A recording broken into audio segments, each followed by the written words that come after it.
So, Siba, thank you so much for taking the time today to being a part of our community of practice channel here on YouTube. And on behalf of SETI, I want to thank you for your leadership today. You're welcome. Thank you for having me. You're welcome. So, as always, we begin by acknowledging the original stewards of the various lands we are on.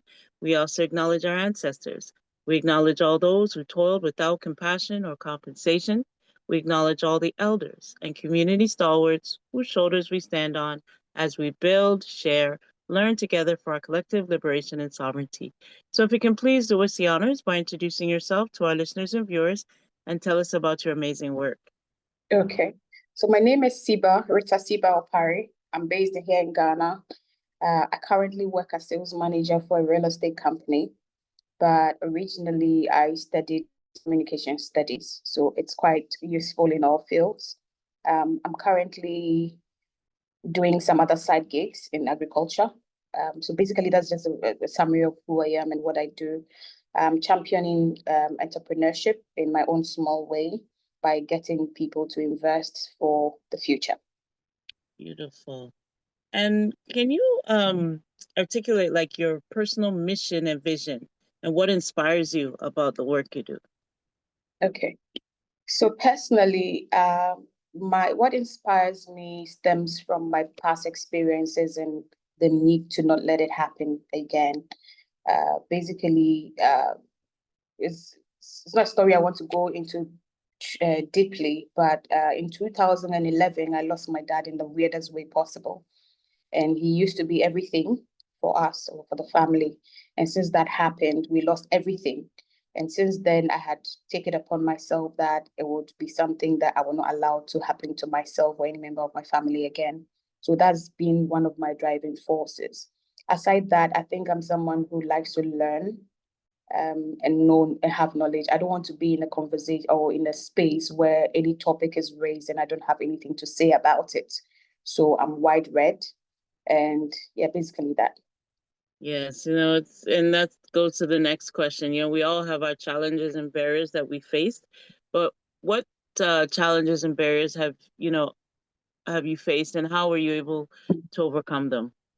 Okay, so basically, some of the challenges that I face in my line of work, personally as a real estate agent, is that most of the times when people are buying properties, they try to cross the line with, you know, going sexual with you and all that stuff. And they're not buying the property. In my side of town or of the world, sometimes the men are being they don't get to they try to cross the line, let me say basically. And so it's like they're buying the house and they're buying you in addition. So some of the challenges is that you have to find a way to draw the line between the professionalism and then the personal thing that they want you to do with them. Sometimes it's made me lose some deals because sometimes you are forced to kind of play along with the language they're speaking, but then afterwards they want to take it too far, and it's made me lose some deals and all that. But it's fine. I think I'm still a top performer in my space, and those are some of the challenges. The other things is that in my entrepreneurship journey, people don't take you seriously because they don't think a woman should be in agriculture. Yeah. Yeah, that doesn't make any sense whatsoever, in that aspect, because we are natural born agriculturalists. We plant seeds all the time. Yeah. I hope you get me on that one. I get you. I get you. Yeah, they're always planting seeds. They want to plant seeds, even where places where they God don't made need us to that plant the way, seed, didn't you God has know? made us that way, right? Yes, yes, yes. That's true. So That's true. next time anybody tries to be disrespectful to you like that, say, my dear, God had made me this way. God had I made every know. woman to be agriculturalist. Yeah, yeah, yeah. Another Awesome. challenge that I also face that because I'm in the private sector is that Mm-hmm. because it's private and it's more like privately owned, the Mm-hmm. systems are not really set to Yeah. regulate the space. So Yes. it's like you do lots of agreements with your employers and all, but then they never really honor the agreements that you have with them, whether verbal or Right. written. So, Right. and then to get them to even commit to a written agreement, it's kind of a bit difficult because they know they were not going to honor it. So those are some of the things. I understand. Yeah. Understand. All right. So, what are some of the key priorities you're working on? Anything you want to amplify at this time? Yeah, so my key priorities is to encourage people to land back in my space, real estate space. A lot of people haven't really ventured into that space. It's a very green space here now, even though people think that the place is saturated, the space is saturated. I feel like it's not, we are not even 20% using the space yet. And so if people are able to land bank for a period until they feel like they are ready to develop the lands or even resell them, that would be good. So that's one of my projects I'm trying to do with the young people in my space. I put people together and then talk to them about these things, try to collaborate with them, build a fund of a sort, and get us to use the fund to to buy more lands and land bank these lands. In the space of agriculture, it's good to do crop farming and all that, but my focus has been in animal farming.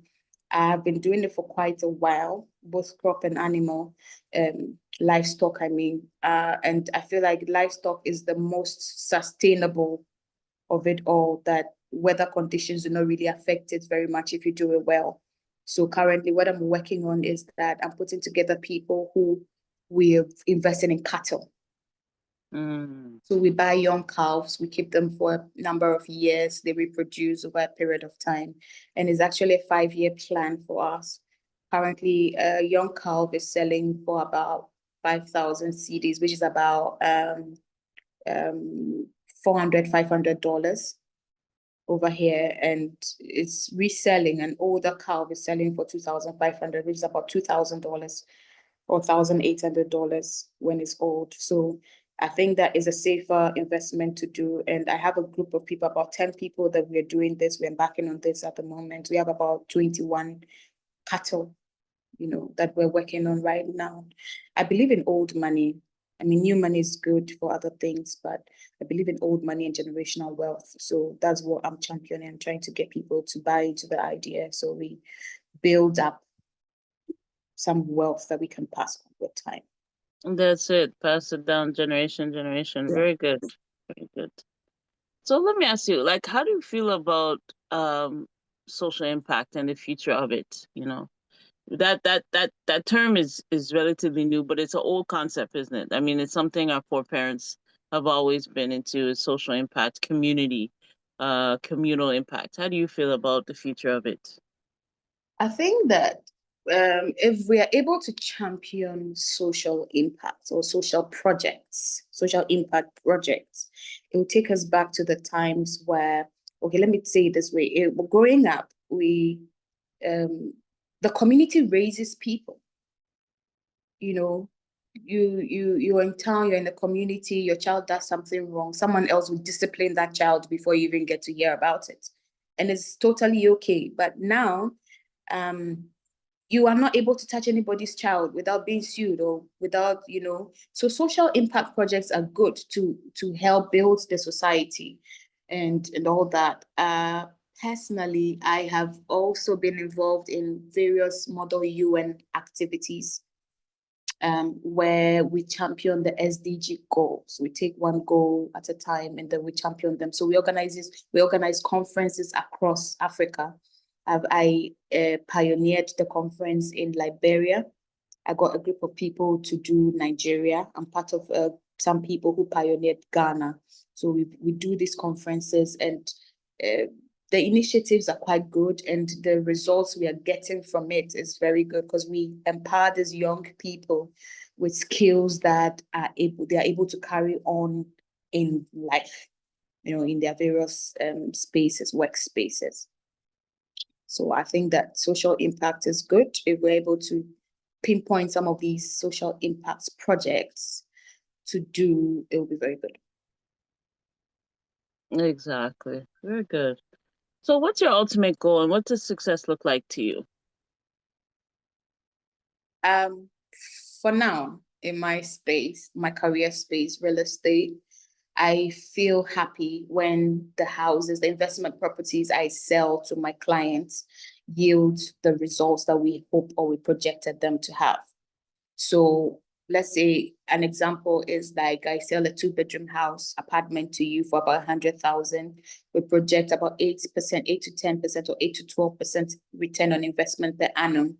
And then the person buys, we doing the whole rentals thing, management thing, and then the person gets about 10% or even 15% per annum is success to me. And I get more happy because with that, the person is able to buy another property. So success to me in real estate is when I have one client buying from me over and over and over again because they are seeing the return on their investment. In the space of the model UN that I just mentioned, when I see the young people that I mentor on platforms and they are talking about things or projects that they are doing, I get very happy about it as well. For the agriculture, because it's quite new and we're championing it, I am not quite able to pinpoint what success is. But for me personally, success in that regard is that I'm able to do this project since 2011 personally till date, and nobody has called me to say any of my animals have died. So that's success to me. Absolutely. Something so awesome. Amazing, amazing to hear all that you are doing and your projects you're working on. It's so empowering. So what if you can give us your closing thoughts and your calls to actions at this time for us? Um, the first thing I'll say is that we have to be open to learning new things and stepping out of our comfort zone. Um, nothing that you have to try your hands on everything until something sticks. Because once you're young, you have the opportunity to make so many mistakes you can, as often as you can as well, and until something sticks. Once it's not life threatening, I think that is worth doing. So that's just what I think. Yeah. Good, good, very good. It's something that we know that what you do in agriculture and real estate, these things, they're never going away. They're Yeah. always going to be from generation to generation. So how can we make it fair? How can we make it sustainable? How can we let it align with the SDG goals? How can we Yeah. make it so that it's not biased towards women, Yeah. with comments that you were saying earlier. So those things you're helping and you're making it very clear and you have a projection to where you want to go with this and how you can make it uh, um, you know create that social impact that we're looking for. So that's good. That's excellent, excellent. So I wish you much success in what you're doing. Thank you. Love to. I know Victor will definitely collab, with you on other things that are happening, especially locally within Ghana and stuff like that too. So look out for that. And yeah, when I get down there, I'll definitely love to meet you as well. So it's been a Thank you. pleasure meeting you today. So Pleasure. you're welcome. So we will close the way that we began by acknowledging the original stewards of the various lands that we are on. We also acknowledge our ancestors. We acknowledge all those who toiled without compassion or compensation. We acknowledge all the elders and community stalwarts whose shoulders we stand on as we build, share, learn together for our collective liberation and sovereignty. So, Siba, it's so nice meeting you, and we'll be in touch, okay? Happy to hear that. Thank you too. All right, my dear, you take care. Okay, bye. Bye.